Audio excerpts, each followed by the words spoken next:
जब चाहे तब आ जाएं। देखिए इस हॉल में जब चाहे तब आ जाएं। अगर आपसे संपर्क किया हो, आप तारीख बता देना, उसी दिन सब कुछ तैयार मिलेगा यहाँ पर। नहीं फ्री में। देखिए ऐसा है, मैं पत्रकार साथी से सहमत हूं। ये जितने भी लोग हैं जो अच्छी बात समाज में फैला सकते हैं, उन्हें फ्री करना चाहिए।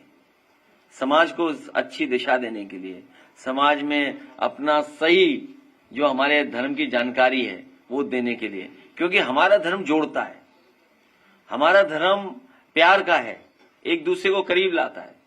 सदियों से हमने एक दूसरे से सीखा है। ऐसे दुनिया में कई परंपराएं नहीं जो अपने आए, लेकिन हमारा धर्म भेदभाव नहीं सिखाता, हमारा धर्म दूसरा रास्ता नहीं दिखाता। जब आना चाहे आए, अच्छी बात कहने के लिए सब अलाउड है, इसी हॉल में, इसी जगह पर, जब चाहे तब आ जाए। कोई भी साधु उसमें।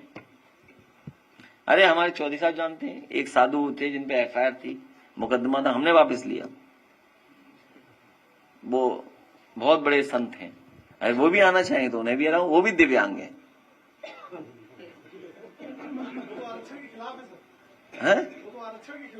तो उन्हें क्या लेना देना, उनका थोड़ी आरक्षण होना है, खत्म कर लेंगे वो आरक्षण।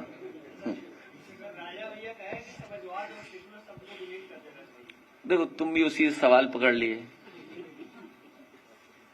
देखिए जो लोग आरक्षण के खिलाफ हैं, सेकुलरिज्म के खिलाफ हैं, सोशलिज्म के खिलाफ हैं, हम उनके साथ नहीं हैं। शायद वो बात नहीं समझते होंगे आरक्षण का मतलब क्या है, शायद वो सोशलिज्म का मतलब नहीं समझते होंगे, सेकुलरिज्म का मतलब नहीं समझते होंगे।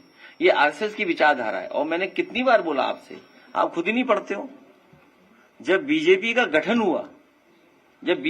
गठन हुआ, उनके पहले जो राष्ट्रीय अध्यक्ष बने, उन्होंने अपने अध्यक्षीय भाषण में कहा कि भारतीय जनता पार्टी की विचारधारा सोशलिस्ट होगी, सेकुलर होगी।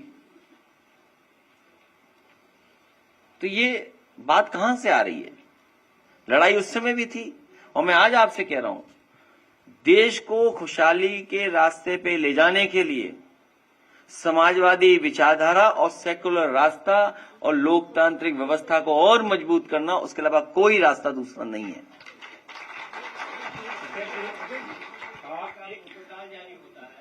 छोड़ो, कोई बात नहीं, वो तो गलती है, को छोड़िए। जिस तरह से कथावाचकों के आपत्तिजनक बयान सामने आ रहे हैं, अब राम भद्राचार्य भी उनके खिलाफ मोर्चा खोल रहे हैं। इस फील्ड में हमें कुछ ज्ञान नहीं है, इसलिए उस फील्ड की बात हम नहीं कर सकते। देखिए वोट पे हम लोग अलग से एक प्रेस करेंगे, क्योंकि कई उसमें बहुत सारे सवाल निकलेंगे। हम अपनी बात भी कहेंगे, आप लोगों को भी जानकारी होगी, तो कुछ क्रॉस क्वेश्चन होगा, तो उस समय बात कर लेंगे। तो ये तो स्वीकार कर लिया है और जनता जान गई है कि भारतीय जनता पार्टी के लोग वोट चोरी करते हैं और वोट डकैती करते हैं। अब व्यवस्था ये है कि वोट बनवाओ, वोट बचाओ, वोट पड़वाओ, फिर वोट गिनवाओ। तो हम पॉलिटिकल वर्कर्स को कितना काम मिल गया सोचो। वोट बनाना, वोट जुड़ा रहना, कट ना जाए, फिर वोट पड़वाना, फिर वोट गिनवाना। हाँ, वो भी एक हिस्सा है।